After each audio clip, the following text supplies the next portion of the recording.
kamu kawin mah pakai kedepu hanali mah tanda-tanda yang belum kalian talaknya yang mengkilat-kilatnya kagak ada berartinya dia sudah bergaul dengan istrinya mah kanya mah tua gemu sumpah urinangnya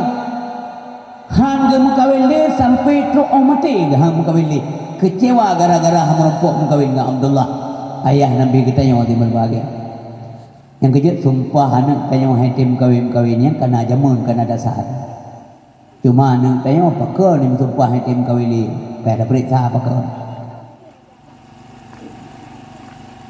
urina muno kutailahnya hang hatim kawin li kecewa ham rempok kawin dengan Abdullah karena Abdullah hantang kubu maksiat nyan ya Nabi tunggu oleh waktu kawin Aminah pi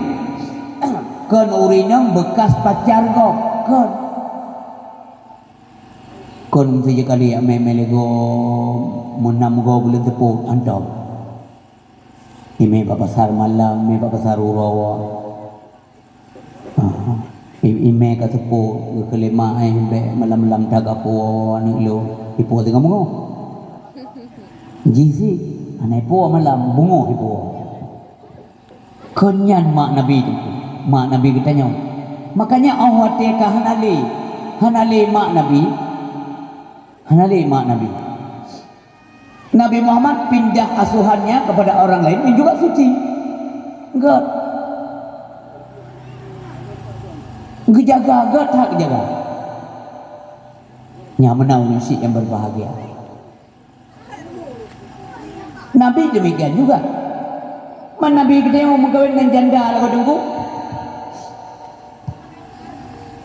nyan hikmah ba Allah na tunggu